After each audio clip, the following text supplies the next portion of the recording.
పిలిచావు కదా మామయ్య. అవునమ్మా. మరి నన్ను పిలిచిన కారణమేమో నాకు తెలపండి మామయ్య. పావుల పట్టణంలో కళ్యాణం జరిగిపోయింది కదా, ఆలస్యం లేకుండా నీ పావుల నుండి తొందరగా పాల్గొంటూ పోవాలమ్మా. అలాగనే మామయ్య. బయలుదేరవా?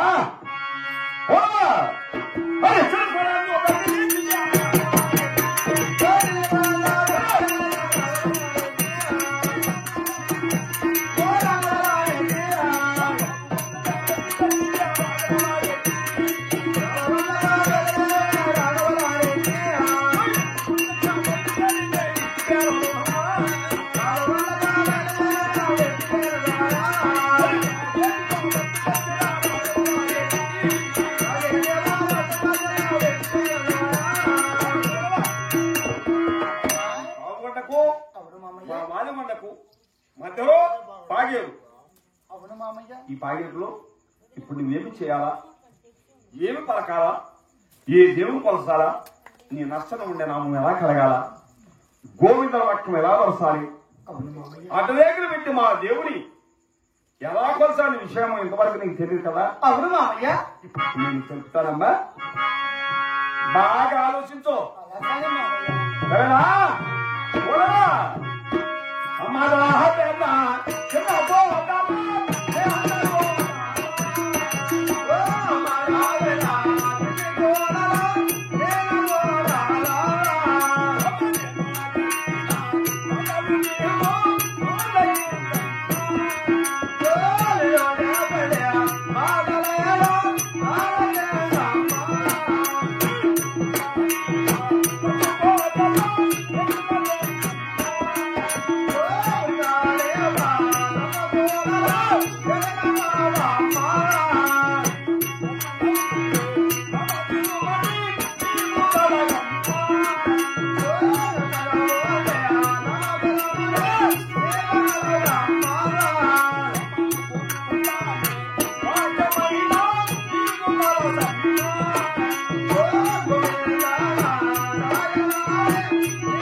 గోవిందల వాక్యం మనసి అడ్డలేగలు పెట్టి శివుని ధరిస్తే ఈ పాగిలు దాటుకుని వాళ్ళు కూడా బయలుదేరుతా ఉన్నా.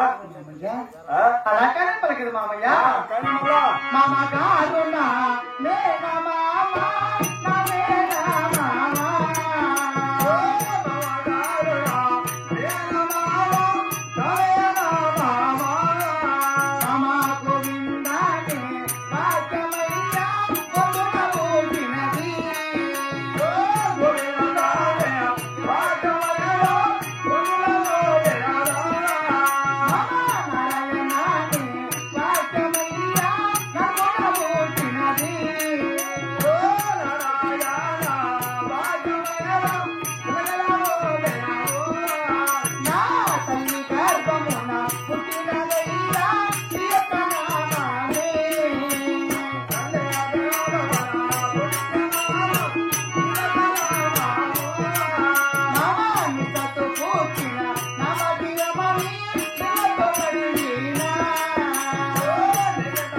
మరి గోవింద వాక్యం నా గొంతున పుట్టినది, మరి నారాయణ వాక్యం నా నాలుగు పుట్టింది. ఓహో మామయ్య, నేను పెట్టిన నామం కాదు మామయ్య.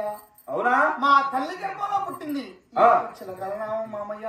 నిష్ఠతో పుట్టిన నామతో నిరతో కలిగినా పోదు మామయ్య. శివ శివ శంభో శంకర. అమ్మా కోడలా, అలా కాదమ్మా, నీవు చిన్నదానివి, నేను పెద్దవాడిని. పెద్దవాడికి మర్యాద ఇచ్చి పెద్దవాడిని గౌరవించి నీ పుటికాలి పాదం ఆ ఏటులు పెట్టి నీ నష్టం ఉండే నామము నా కళ్ళతో చూడకూడదమ్మా మామయ్య. మరి మీరు అలా చెప్తే ఈ పాగేటోళ్ళనే కడగాల. అలా కానీ మామయ్య. ఈ పాగేటలోకి నీ దేవుని మర్చిపోవాలా. మీరు ఎలా చెప్తే అలాగనే ప్రకృతి మామయ్య.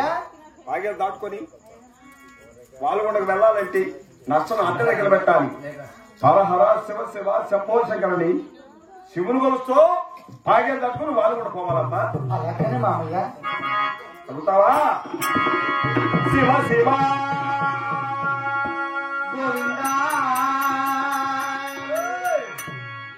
శివ శివ శివ శివ కోడలా. అలా కాదు పోగనాలు కొలవలు పుట్టి